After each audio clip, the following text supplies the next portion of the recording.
From over 100 contestants, only 3 remain.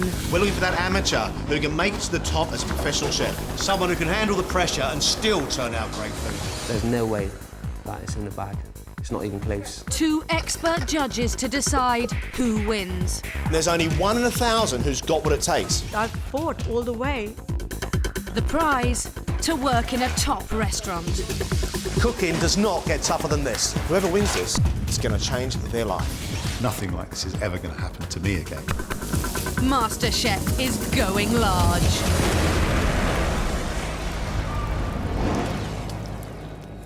All this week, the 3 MasterChef finalists are being tested across the spectrum of professional cookery. Today, they are at the most refined and expensive level. They have to cook in top Michelin-starred restaurants for some of the best chefs in the country. So my 3 covers du jour, 2 risotto, 1 parfait, 1 pig, 2 halibut. They face 3 challenges. They'll work through a busy lunchtime service cooking for paying customers. Then they'll cook the restaurant's signature dish for their distinguished head chefs. Everything must be perfect in order to get that experience. Boom, boom, boom, boom, ooh, you know. And finally, they'll have to design and cook their own Michelin-inspired dish for judges John and Greg. It's not just about a plate of food, it's about a decorated, well-committed, well-thought-out plate of food, which is quite complex in its own right. Tomorrow, one of these 3 people will be crowned MasterChef Champion 2006. There's an element of doubt there, but I need to stay focused. But someone needs to stick their neck out on the line and push ourselves to actually win this. Any one of us could go. Peter, Daxa and Dean are on their way to 3 of the country's finest 2 Michelin-star restaurants. Only 10 kitchens in Britain have 2 stars, which are awarded for the highest standards in flavour, presentation and service. This will be a real test of how far they've come over the past few weeks. Can they cut it in the most demanding kitchens in Britain? I am nervous, yes, but I think all good cooks, like all good actors and people who do anything properly, need a bit of nerves to spice up the moment. I don't think my food at the moment's quite in the same league. It's 2-star Michelin. I cannot afford to get anything wrong. It's 9 a.m. and Dean is arriving at the 2 Michelin-starred Midsummer House in Cambridge, working with head chef Daniel Clifford. Welcome to Midsummer House. Thank you. He's never cooked at this level before, and the nerves have set in. I'm dreading not coming up to chef standards today, so the pressure's on in that respect. Dean is a hard-working, natural talent. Yeah, and that's what I'm talking about. That's good, mate. That's very good. But he's still searching for his own style of food. There's so many avenues of cooking that I'm experiencing. For me to say, yeah, you know, that's exactly where I want to go now is unrealistic, because I know I might come across another style of cooking next week, and I think, you know, that's the way I want to go. Once again, Dean will have to work hard and learn fast. The customers are already arriving for lunch. First check of the day. Right, check on 2 covers, 2 tasting menu. Right, that's the big one. Right, so you're going to be a busy boy. Okay. He's on the tasting menu, which means he'll have to cook over 9 different courses, including scallops, cannelloni of red pepper, and foie gras and fillet of roast beef. It's going to be a difficult challenge for him to be thrown in the deep end. Very important he picks it up quick. He's got to have confidence. Tasting menus are high-end restaurants' way of showcasing their most exciting dishes, and this one will set you back £70. Dean is thrown straight in the deep end with the first dish, velouté of cèpe and butternut squash sorbet. It's made of mushroom puree, fried butternut squash cubes, cèpe jelly, marinated mushrooms and piped butternut squash sorbet. How much lose your weight, Dean? Yeah, chef. A massive learning experience for me, and you know, I've never done anything of this type of food before. He's doing well so far, but the sorbet is just the first course, and Dean has 8 more to go. It'll be interesting. See how he gets on. Daxa is at the 2 Michelin-starred Champignon Sauvage in Cheltenham, working under chef patron David Everett Matthias. Standards high. Pressure's going to be on you today. We're expecting a lot of you. At this level of cuisine, the presentation has to be exquisite. Daxa will need a meticulous eye because her task will be plating up the lunchtime orders. This is completely opposite to what I'm used to. This is all very petite, really, really pretty on a plate. Daxa is a skilled cook of Gujarati food. Wow. All this buzzing in my mouth. It's like this big electric fly thing. This is fantastic. It's made my heart go up in speed. But as a home cook, she's had to learn to take her presentation to the next level. Right, with Indian food, you just put it on a plate and you eat it, basically.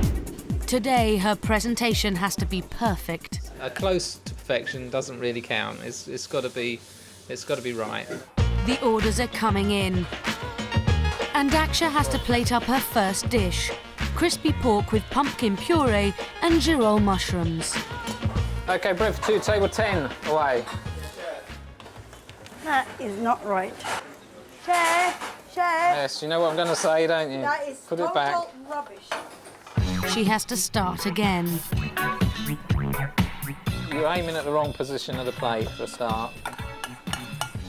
And again. No, you're being too gentle. Bang, out. Out. I did 2 plates of pumpkin there and chef wasn't happy. Straight away it was out, you know. The standard of the food here is perfect. It's going out perfection, real perfection. Can she clean up her act and plate up a dish good enough to go out to paying customers? Peter has been sent to the 2 Michelin-starred Manoir aux Quatre Saisons in Oxfordshire, where he'll be working with legendary chef Raymond Blanc and executive head chef Gary Jones. You'll not only feel a better man, but also a better chef. Très bien, let's do it now. Let's go. Raymond has been running it for 21 years and still keeps a sharp eye on the kitchen to ensure the modern French menu maintains its worldwide reputation. Le Manoir serves up classic French cuisine, which is what Peter does best. More absolute classic French food from you, Peter. Yes. This is where your heart and brain lies. Yes. But he's sometimes let down by small mistakes. A lot of the things I'm doing right now are actually missing that last 10%. Where's your sauce, Peter? The sauce was just a touch of a disaster this afternoon. It was far too vinegary, so I wouldn't dare serve it. Perfecting his French cooking at a 2 Michelin-star restaurant represents the ultimate culinary dream for Peter. This is absolutely the epitome of what I like in food. It's at the top of the tree. It's where I aspire to be. Peter's job will be plating up a popular and expensive starter, confit de foie gras quince, which costs £34. There are over 11 different components to this dish, and each of them has to be exactly right. Consistency, we're looking for consistency. Each plate should be to a similar standard, and that's what we're looking for. But achieving this level of precision is not as easy as it looks. You spoon away. And Peter can't put anything on a plate without the chefs correcting his work. So less hand contact. More again. Okay. Start again. No. Look.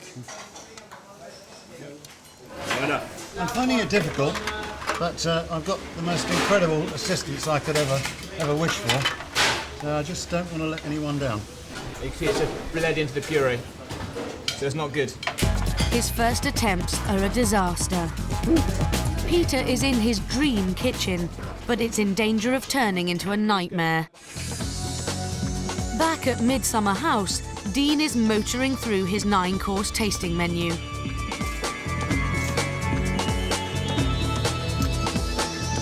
I'm being really involved in everything that's going out today. Pressure. And I'll go turn. Once he's finished the tasting menu, he will be entrusted with the most responsible job of all, calling and monitoring the orders. 2 covers, a la carte, 2 scallops, followed by 1 bass, 1 pigeon. Well done. I think he's doing fantastically well. He's confident, he's listening, he's passionate, he's everything that I look for in a chef. If he knocks on my door tomorrow, he'd have a job, there's no doubt about it. At the Manoir, Peter's every move is under close scrutiny. Raymond is testing his salad dressing. What do you think? I think it's good. I think it's very good. We're not interested in the very good. We're interested in the sublime. And the sublime makes a hell of a difference between the very good and the sublime. Yes, chef. Peter must get the hang of his salad dressing. There are 74 people in for lunch, and if he doesn't get his starter ready, he'll hold the kitchen up.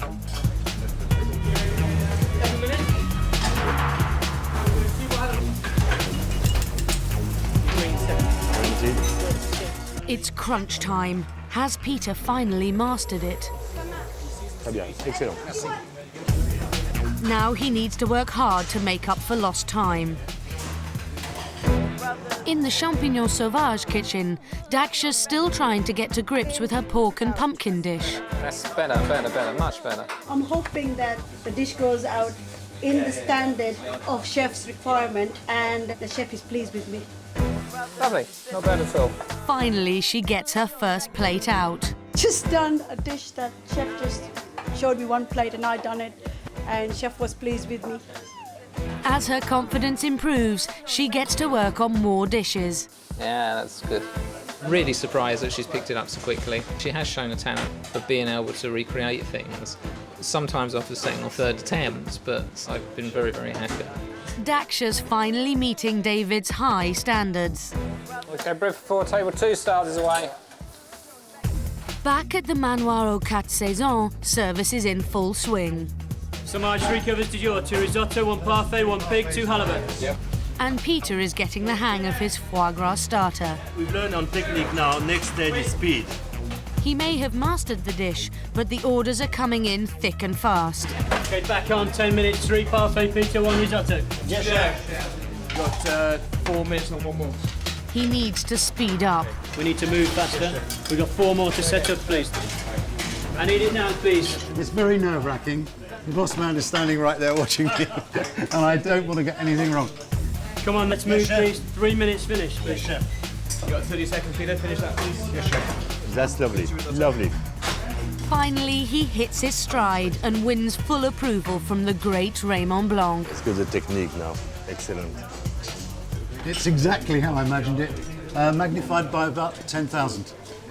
Service is winding down, and the 3 contestants have impressed so far. It was great to work with you. Thank you. Thank you very much, Chef. Merci.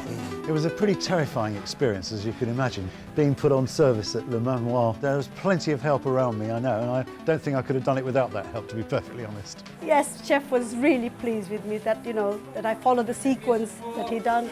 So yeah, it was good. Unbelievable food being served here today, and it's really nice to actually be learning, some of the techniques. But now they're straight on to face their most daunting test yet. They have to cook a dish from their restaurant's menu, and it's going to be judged by the illustrious chefs who invented it. At the Manoir, Peter is cooking a dish that has been on the menu for 17 years. But first, he's got to collect his ingredients from Le Manoir's vegetable garden. Smell that, smell that. Oh, that's wonderful. Absolutely wonderful smell. Wonderful suggestions of flavors, no? Quite something, eh? Absolutely. That's the magic. Let's go, we can cook now, nearly. Now he has a chance to cook for one of his culinary heroes. It's a huge challenge, but one that Peter has dreamed of. Oh, it's absolutely petrifying to think that I'm going to be trying to cook a dish for Raymond Blanc to sit and eat and to judge me on. But what a fantastic opportunity. I can't wait to get in there, actually. He's making braised fillet of turbot with mixed herbs and a delicate shellfish broth. While he gets cooking, John and Greg talk to Raymond to find out how he's doing so far. How did Peter do in service? That old geezer is 60 years old. To work with young people of 18 years old, telling him what to do, and that suppleness, that ability, because I think Peter has got some amazing qualities. Well, it's high praise indeed, Raymond. Peter's performed well during service, but can he now pull off a dish with over 12 different components, including turbot, scallops, caviar and fresh herbs? Everything must be perfect in order to have that experience. Boom, boom, boom, boom, ooh, Peter has been cooking French food for decades, but will he be able to perform at this level? I think you have done a very good job. Thank you. To take so many informations in such a little time under so much pressure, I think you've done brilliantly well. Thank you very much indeed. It's been a wonderful day for me, thank you. I think with Raymond's praise and with the fact that he's actually threatened me that I have to win for his reputation, I'm going to go there and do it. At the Champignon Sauvage, Daxa is also cooking one of the restaurant's signature dishes. Seared scallops with smoked cauliflower puree and cumin velouté. My strategy is to follow step by step. Don't rush into something that I'm not supposed to. Take my time and do it at a pace. Daxa wants to change her life and she wants to cook professionally. Do you think that she is capable of being able to do that? I think she could well do it. She loves food and she's enthusiastic. They are some of the most important qualities that you'll ever need in a chef. Daxa has done well so far, but now it's the real test of what she's learned. She needs to cook her scallops perfectly and present the dish like a pro. This is a huge challenge for her. Can she demonstrate that she can make the move from home cook and turn out Michelin quality food with immaculate presentation? On presentation, I'd be very happy to serve that. The scallops are cooked lovely. To do this as a first time and coming out with a dish as good as this, you know, it's something you should really be proud of. Thank you so much indeed. Well done. You know, you've been a star. You know, a mother of two, you know, no experience whatsoever in Michelin-Star, you know, and she comes in, does the cooking here. I mean, chuffed, absolutely gobsmacked. Over at Midsummer House, Dean is cooking the restaurant's signature soufflé, a notoriously difficult dish, especially for the inexperienced cook. Hardly ever make soufflés, so it's a bit of a first for me, really. What did you have him doing? He did little bits of everything, really. He did some of the tasting menu, basically ran the pass with me. He called some of the orders on. He basically instructed the lad. Yeah, he was having a really, he was having good fun with it. And you were impressed with him, weren't you? He's got passion, and to be in the kitchen, you need passion. Dean shone in service, but now he has to make an incredibly difficult dessert, a two-tone soufflé, half chocolate and half pistachio, with a scoop of chocolate sorbet in the middle. You've got to make two complete different soufflé mixes, mix them together, pull the central divider out and then cook it. I don't reckon half my kitchen staff could pull a soufflé off. Can Dean show that although he's inexperienced, he has learnt enough to pull off a refined and difficult Michelin dish? And the soufflé looks good, eh? But proof is in the pudding. Personally, I think the egg whites are a little bit over-whipped. Okay. That's why, if you look at it, it's started to split. But I think for your first attempt, I think you've done fantastically well. Well done. Thank you very much. It's been a pleasure. Thank you very much. Today, all three contestants have excelled, cooking to the highest culinary standards in the world. Unbelievable food today. And to experience this is absolutely unbelievable. This has given me a lot of strength and confidence to go and prove to John and Greg that I'm prepared to cook Michelin-star kind of food, present small portion on a plate, not a gigantic portion that Daxa's used to. This has been probably one of the most memorable days of my whole life. But there's one more challenge to go before they find out who will excel at Michelin-star level. We want you to attempt to cook for us today in a style that Michelin would approve of. You'll have 1 hour and make us proud, guys. Let's go. The contestants have 1 hour to cook their own Michelin-inspired dish. They have to show John and Greg that they can cook and present their dish with the precision and delicacy that they were taught in the illustrious star-rated restaurants. Dean is cooking a pork mousse wrapped in sage and ham. He's using a technique that many Michelin chefs use, poaching the meat in a water bath to keep it tender. Dean, do you think that today, now, you are getting to the stage where all the ideas and all the things you've learnt are finally coming together? I think so, and I'm very, very nervous about today's task. There's a great deal riding on it. We're at the stage in the final now. The one person who sticks his neck out and really wows the judges is going to be the one to go on and win. Dean's ability to learn fast paid off in the Michelin restaurant. Has he learnt enough to show that he can pull off his own individual high-end dish? Daxa is hoping to make the leap from home cook to Michelin by cooking bold flavours, red mullet with garlic mash and orange and aniseed sauce. I have a small problem today. Orange, potato and garlic. I cannot see it working very well. It's not like powerful, it's very, very slight. And are we going to get an attractive plate of food? Greg, I will give you 110%, but today I'm going to give you a good plate of food. You really want to be MasterChef, don't you? Yes, John, I really want to be there and prove to that I can do it. I'm trying to prove to people out there that I'm not just a mother who cooks at home for somebody, but a person can change from cooking, home cooking food to a Michelin-star kind of food. Peter wants to show that his French cooking style has taken a leap up to Michelin-star level. He's cooking pheasant stuffed with liver and mushrooms. Tell me what you're going to do. I've opened out the breasts of the pheasant. I'm going to stuff it, roll it, poach it, sear it off, cut some slices so it'll be nice and dark in the middle and nice and light round the outside. Your style hasn't changed, but you are evolving, aren't you? I am, indeed, yes. And what do you think is the biggest single lesson you've learnt so far? It's how far I have to go to become a professional. It's a very humbling experience. Working with Raymond Blanc made Peter re-evaluate his own skills, but will it improve his food today? You have got 5 minutes.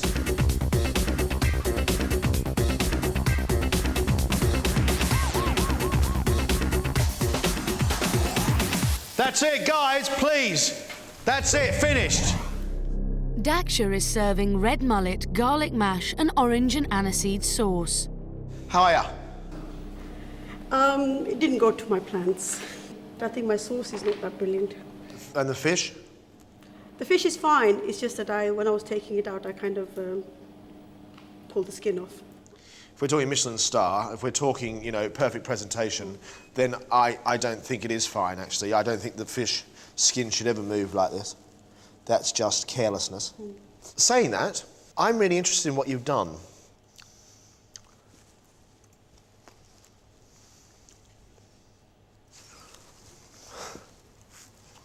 Wow. That is really interesting. I thought it was going to be horrible. It's sweet from the orange. It's fragrant from the saffron. The fish is strong, so it combats with the orange. I think what you've done today is really brave, and I think very, very daring, but I don't think it's Michelin. It doesn't look like a plate of food that would come out of a Michelin-star restaurant. No.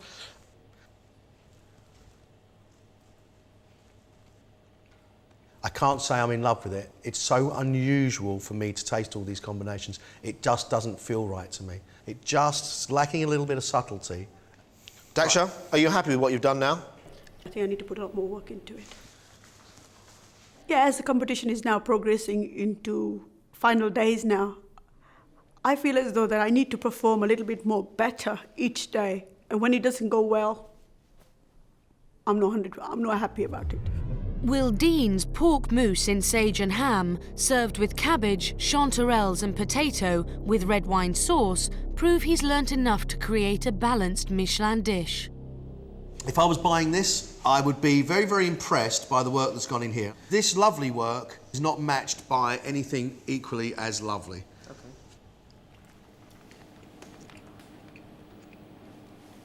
That's good, Dean. It's very, very good indeed. Sweet sauce gives way to pork, sage and salty bacon.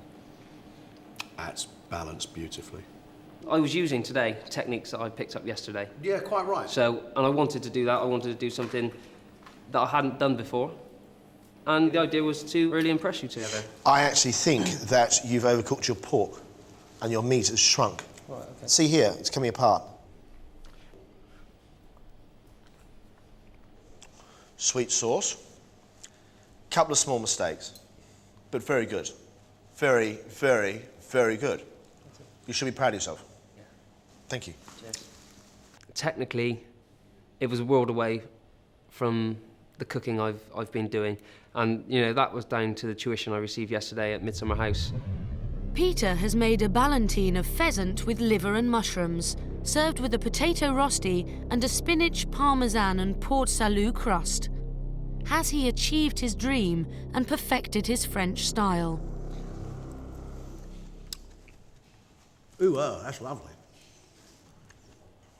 Gamey pheasant, sweet sauce, and the crunch and juice of that onion. That's top drawer, Peter. Absolutely top drawer. Well seasoned. Taste of Christmas, mushrooms, liver, pheasant, chestnuts, bacon, grapes, sauternes, all individual flavours, all there, all on the money. Very, very, very good indeed. I was really inspired yesterday. I think a day with Raymond Blanc has taught me so much. Do you think it's possibly all coming together for you, maybe just at the right time? I hope so, if I can maintain the standard, yes, and stay focused. Brilliant. Well done. Thank you very much. Thank you. If I'm eventually going to get my act together, building up in stages is probably just about the right time for that to happen. Dean's a lovely cook, but he, as yet, not much of an idea how to completely construct a plate of food. I'll forgive him, that'll come, because his lightness of touch and his combination of flavours is lovely. He knows that he still needs instruction, and I think that's right. We're trying to strive for a standard which is nowhere within our reach. But, you know, we've all got to have something to aspire to, and I always knew it was going to be tricky to actually try and reach that level. For a young man who's an amateur, who's only cooked in his own kitchen, he has a natural wow talent. In this round, John, Daxa was well off the pace. I mean, she came a resounding last. She did. Scruffy food today. Really scruffy. She knew it as well. The flavours were there, but my heart wasn't there. The concentration wasn't there. You rate Peter today, don't you? Peter's was very interesting. It had a loss of flavours going on. Pheasant, mushrooms, liver, chestnuts, bacon, cream, and every single one of those flavours was distinctive. Every single one of them came out as a layer. Yeah, you're right. And that is absolutely excellent. Thinking of the task we set them, the plate that most resembled food from a Michelin-Star restaurant was Peter's. And finally, as well, he has decided to listen a little bit, and his food has improved remarkably. And I'm pleased he's picked up his game, because he needed to. I think I pulled it off. I mean, there was amazing praise from the judges, which was, I have to say, quite unexpected. We are looking for a MasterChef. And tomorrow, we've got to pick a winner. All through the competition, Peter has been frustrated by schoolboy errors. You know, there's some little zombie up there somewhere who just looks down and throws a little spell every time I make a sauce on this show. But he's made significant breakthroughs this week. And today he has had a major success at the highest Michelin-inspired level. Very, very, very good indeed. Thank you very much. Particularly at this age that I am now. It's quite possibly the last chance I have in my life to make such a dramatic change. He is very much back in the running. Daxa has found the pressure of the finals tough. Yes, why is he panicking then? He is not panicking. He's telling to organise herself. It's all organised. No. But she's a talented cook who has proved she can step up to a professional level. If she can hold her nerves together, she too has the ability to win tomorrow. My heart really wants to win it, you know? I've never actually felt like this ever before. Dean has consistently shown passion and dedication in professional kitchens. He's confident, he's listening, he's passionate, he's everything that I look for in a chef. If he puts everything he's learned from the competition into his final menu tomorrow, he could change his life. I need to hold it together just for one more day. I'm really, really focused on what I need to do, what I need to achieve, you know, for me to go on and win. Now just one three-course meal lies between the finalists and their dream of being the winner of MasterChef 2006.